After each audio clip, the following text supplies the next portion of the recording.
Somewhere in the next 10 seconds, imagine every single air molecule on Earth just switches off, all at once, for exactly 1 second. Before you could even gasp, the sky above you would already have turned black, the ocean would be boiling, and the loudest silence you have ever heard would swallow the entire planet. To understand why, you have to remember that air is not nothing. It is a fluid with real mass, roughly 5 quintillion kilograms of it, all held to the planet by gravity, and pressing down on every square inch of you with about 14.7 pounds of force, like a small car resting on your entire body at once. Erase that column of air for a second, and you have not just made things quiet, you have turned the surface of the Earth into hard vacuum. The first thing you would notice in a fraction of that second is the color of the sky. Blue only exists because sunlight bounces off billions of air molecules on its way down to your eyes.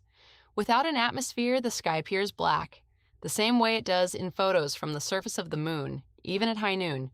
At the same instant, the world goes silent because sound is just molecules bumping into each other, and now there are no molecules left to do the bumping.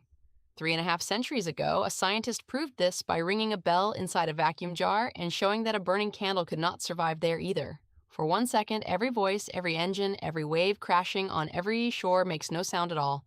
Inside your own body, the pressure that used to hold you in balance is suddenly gone on the outside only. Your skin and blood vessels are elastic enough that you will not burst. But exposed wet surfaces, your eyes, your tongue, the lining of your lungs, start to boil at your own body temperature in a process called ebulism.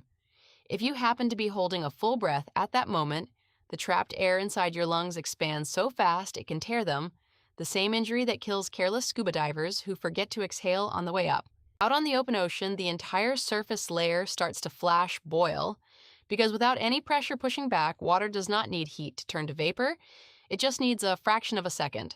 But boiling steals heat from whatever is left behind, so as the surface erupts into vapor, it simultaneously plunges into ice. A genuinely strange effect where boiling and freezing happen side by side on the same patch of water.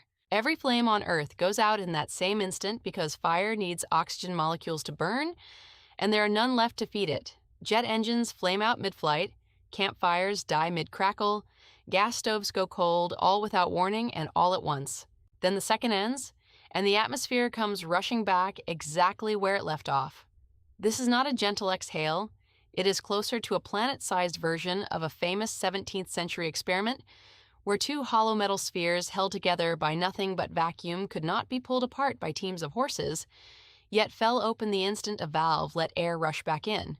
Now scale that rush up to the size of Earth, and you get a single deafening thunderclap circling the globe as billions of tons of air slam back into place. That returning air would not arrive as a gentle breeze, it would slam in as a hurricane force pulse strong enough to flatten loose structures, shatter windows, and snap trees near the ground.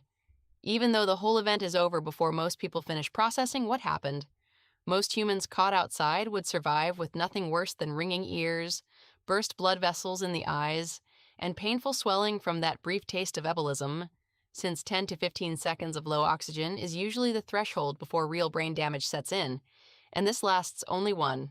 The real disaster would be for anything relying on stable pressure the instant before: submarines built to resist crushing depths, pressurized aircraft cabins mid-flight, sealed skyscraper windows, all suddenly facing a mismatched shove from a returning atmosphere that structural engineers never designed for. A 1-second glitch in the sky could still leave behind a very expensive, very violent mess on the ground. All of this destruction, the black sky, the boiling and freezing ocean, the worldwide thunderclap, comes from removing something you cannot even see or feel most days. The air around you right now is doing an enormous, invisible job just by sitting there, and it turns out the line between a living blue planet and a dead black rock is thinner than 1 second. If you want to keep exploring what invisible forces are quietly holding your world together, subscribe, because this is only the first thread we are pulling on.